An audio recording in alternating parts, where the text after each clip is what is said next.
하늘에 계신 나의 아버지, 내가 외계로부터 온 이 방문자와 처음 만났을 때 나는 그가 불사회의 의장 야훼라는 사실을 몰랐으며 왜 그들이 나를 지구에 대여한 그들의 메신저로 선택했는지 궁금했다. 그는 나에게 그들이 1945년 8월 6일 히로시마에 최초의 원폭이 투하된 이후 태어난 군가를 선택하기로 결정했다고만 말했다. 그때 그는 다음과 같이 덧붙였다. 우리들은 당신의 탄생 이후, 아니, 그 이전부터 당신을 줄곧 지켜보고 있었지요. 첫 번째 메시지 참조 처음이 대답은 나에게 아주 이상하게 느껴졌으며 첫 번째 메시지와 두 번째 메시지 사이 2년간 나는 자주 이 문제에 대해 숙고해 보았다. 이 문제를 완전히 알기 위해서는 야훼를 다시 만날 때까지 기다려야만 했다. 두 번째 메시지에 기록된 것과 같이 우리들이 불사의 행성에 있었을 때 야훼는 이스라엘 민족에 대한 언급을 마치고 나의 기원에 관한 진실을 밝혀주었다. 나는 그의 지시대로 큰 버클이 달린 특수벨트를 메고 어떤 파동의 흐름을 따라 공중을 이동하고 있었다. 이상한 조개 모양의 의자에서 나의 의식이 변화된 그 실험실로부터 매끄럽게 빠져나는 푸른 숲 위를 20m 정도의 높이로 날고 있었다. 10초가량 지났을 무렵 우리들은 낙원과 같은 공터에 내렸는데 거기에는 얼마 전 식사를 같이 했던 예언자들 중 몇 사람이 앉아 있었다. 거기서 수백 미터 아래로 지중해의 해변과는 비교도 되지 않는 깊고 아름다운 푸른 바다를 끼고 있는 넓고 멋진 백사장이 펼쳐져 있었다. 바다의 푸른색은 캘리포니아에서 볼 수 있는 수영장 색깔과 같아 보였다. 그 푸른색은 수평선까지 펴져 있었고 푸른 바다 속에는 분홍색과 녹색으로 빛나는 부분들이 보였다. 더욱 자세히 살펴보니 각각 독특한 아름다움을 지닌 모든 색채가 펼쳐져 있었는데 마치 바다 밑바닥을 수십 킬로미터씩 페인트칠을 해놓은 것 같았다. 내가 이 특이한 색채가 어디서 오는가를 묻자 그것은 해초의 색깔이라고 대답해 주었다. 해초는 내가 본 것과 같은 독특한 시각적 그 효과를 내기 위해 인공적으로 만들어서 심어진 것이라고 했다. 벨트는 10여 명의 예언자들이 모여 있는 작은 공터에 나를 내려주었다. 예수로 소개된 사람이 우리에게로 왔다. 야훼를 따라서 우리들은 모두 바위에 새겨진 의자에 가서 앉았다.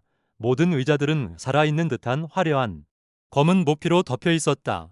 우리들은 바다를 굽어보는 바위로 된 벼랑 위에 있었다. 야훼는 우리들의 첫 번째 만남이 있은 후 지난 2년 동안 특히 마음에 걸리는 문제는 없었느냐고 물었다. 나는 주저없이 그가 나의 탄생하니 그 이전부터 나를 지켜보았다고 말한 것이 무엇을 뜻하는지에 대해 의문을 가져왔다고 대답했다. 나는 수없이 이 문제에 대해 생각했었다. 엘로힘은 내가 잉태되기 전에 나의 양친을 선택했는가? 그 두 사람이 나를 가지도록 텔레파시로 유도했는가? 그들이 선택되었을 때 이미 그들은 서로 알고 있는 사이였던가? 그들이 선택되었을 때 이미 나를 임신하고 있었는가? 아니면 엘로힘에 의해 만들어진 태아로서 선택되었는가 등등. 야훼는 내게 있어서 매우 중요한 이 질문에 대해 대답해 주었다. 그 답변은 나의 상상을 초월한 것이었다. 그때 그는 당신이라고 경호로 부르는 것을 그만두고 너라는 말로 나를 부르기 시작했다. 그는 말했다. 네가 아버지로 생각하던 사람은 너의 진짜 아버지가 아니다. 히로시마에서 핵폭발이 있은 후 우리들은 지구에 새로운 메신저를 보낼 때가 왔다고 판단했다. 그는 최후의 예언자가 될 것이다. 그러나 인류에게 엘로힘이 말하는 것을 믿게 하는 것이 아니 나 이해하도록 호소하는 최초의 예언자가 될 것이다. 우리들은 예수의 시대와 마찬가지로 한 여성을 골랐다. 이 여자를 우리들의 우주선으로 데리고 와서 예수의 어머니와 마찬가지로 수정시켰다. 그런 다음 일어난 일에 대한 기억을 완전히 소멸시킨 후 그녀를 내보낸 것이다. 그러나 이 일이 있기 전에 우리들은 태어나는 아이를 경제적으로 부양하고 잘 키울 수 있는 남자를 이 여자가 만나도록 배려했다. 아이가 엄격한 종교적 분위기에서 자라지 않도록 이 남자의 종교는 여자의 종교와 달라야만 했다. 이것이 네가 아버지라고 여기던 남자가 진짜 유태인 중에서 선택된 이유이다. 너의 실제 아버지는 예수의 아비지이기도 하다. 그러므로 너희도 사람은 형제이다. 네가 지금 마주보고 있는 사람이 너의 아버지다. 너의 양아버지는 요셉과 같이 네가 혼자 설 때까지 너와 너의 어머니를 돌봐주는 역할을 한 것뿐이다. 지금부터 너는 나를 아버지라고 불러도 좋다. 너는 내 아들이니까. 이것이 나의 여행 중에서 가장 감격적인 순간이 었다. 나는 야훼의 눈에서도 똑같은 깊은 감동과 사랑을 느낄 수 있었다. 예수도 우리와 같은 감동을 느끼고 있는 듯해 보였다. 그리하여 나는 난생 처음으로 나의 아버지와 나의 형에게 키스를 할 수 있었다. 그리고 야훼는 이 부자 관계에 대해서는 3년이 지날 때까지 사람들에게 밝히지 않도록 명했다. 이런 이유로 나는 지금까지 그것에 대해 일체 말하지 않았던 것이다. 어쨌든 그것은 그리 중요한 일이 아니다. 우리들은 예수를 하늘에서 온 메신저로 인정한 사람들이 범한 것과 같은 오류를 다시 범해서는 안 되기 때문이다. 중요한 것은 메시지를 가져와 사람 메신저이 아니라 메시지 그 자체이기 때문이다.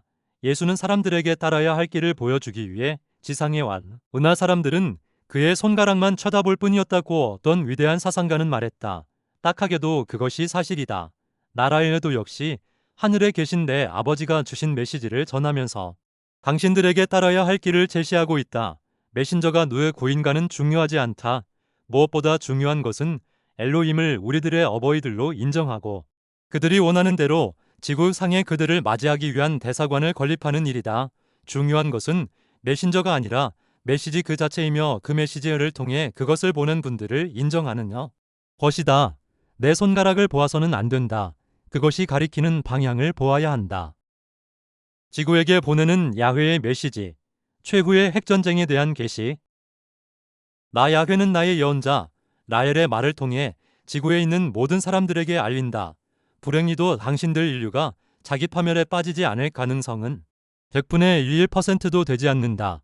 그러므로 모든 라헬리아는 인류에게 이 사실을 충분히 이해시켜 인류가 이 작은 기회를 붙잡아 최후의 재앙을 벗어나서 황금시대로 들어갈 수 있도록 행동하지 않으면 안 된다.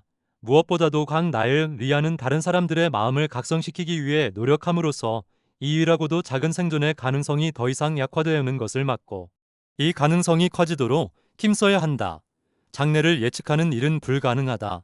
시간을 여행할 수는 없기 때문이다. 그러나 생물체의 장래를 예측하는 것은 언제나 가능하다. 그리고 인류 전체는 하나의 생물체로 간주할 수 있다. 그는 여자가 9달이 되면 아이를 낳을 것이라는 점. 또 그 아이의 성별까지도 예측할 수 있을 것이다.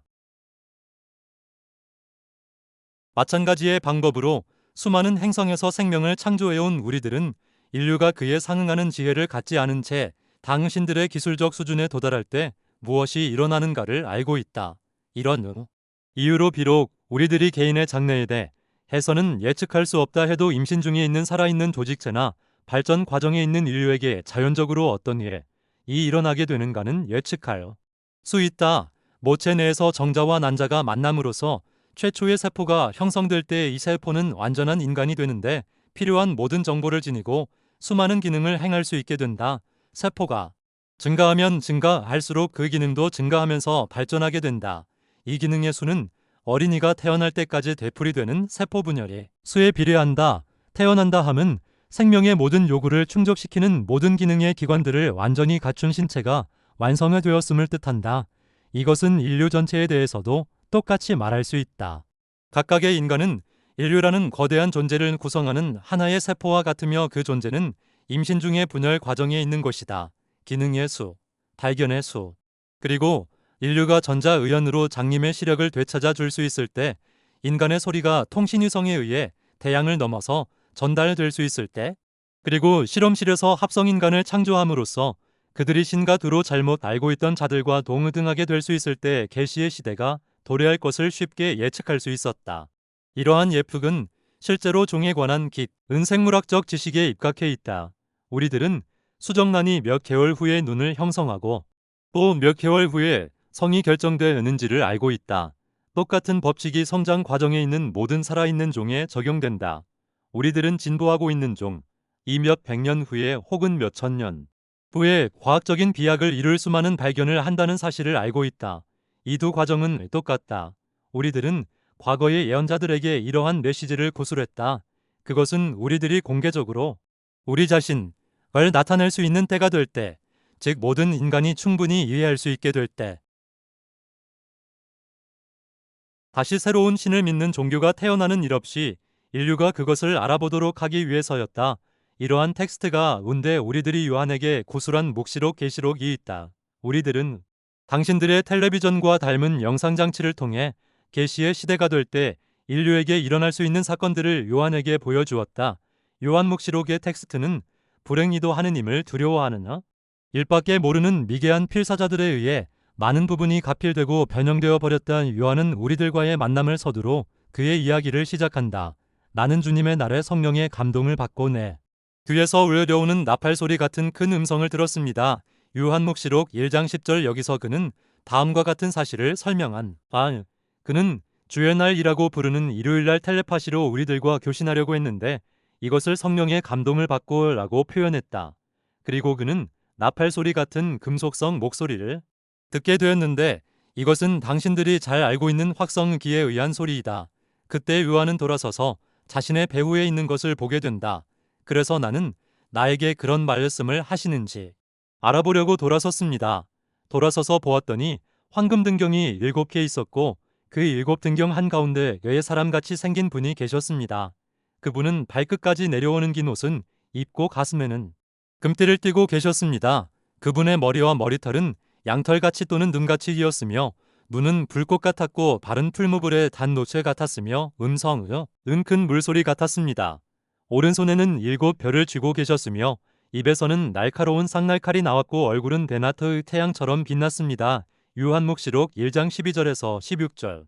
요한은 금빛 금속으로 된 7개의 황금 등경의 7개의 비행물체를 보았으며 그 가운데 사람같이 생긴 작은 존재가 그의 몸과 발까지 감싸는 우주복을 입히고 또 커다란 벨트를 메고 있는 것을 보았다. 그의 피부와 머리털은 흰색이었고 그의 헬멧에는 2개의 작은 낭이트가 부착되어 있었는데 요한은 이것을 눈이라고 착각한 것이다. 그의 발은 노란색의 절연체로 된 받침대 위에 서 있었고 그는 큰 물소리 같은 큰 소리로 말했다. 그 작은 사람은 손에 7개의 전광 표시를 들고 있었는데 그것은 그의 주변의 7개의 우주선과 연락을 취하기 위한 것이었다. 그 다음에 입에서 나오는 날카로운 쌍날칼이란 묘사는 하느님과 뒤곤능과 초기 기독교인들의 하느님에 대한 두려움을 강화시키고 그의 출현을 위압에 가득 찬 것으로 묘사하기 위해 하느님을 두려워하는 필사자들이 덧붙인 것에 지나지 않는다. 요한의 앞에 나타난 작은 사람은 바로 우리들 중에 한 사람이었다. 요한은 공포에 질려서 땅에 엎드렸다. 나는 그분을 뵙자 마치 죽은 사람처럼 그분의 발 앞에 쓰러졌을 뿐이다. 그러자 그분은 나에게 오른손을 얹으시고 이렇게 말씀하셨습니다. 두려워하지 말아라. 나는 처음과 마지막이고 살아있는 존재이다. 나는 죽었지만 이렇게 살아있고 영원 무궁토록 살 것이다. 그리고 죽음과 지옥의 열쇠를 내 손에 쥐고 있다. 그러므로 너는 네가 이미 본 것과 지금 일어나고 있는 일들과 앞으로 일어날 일들을 기록하여라.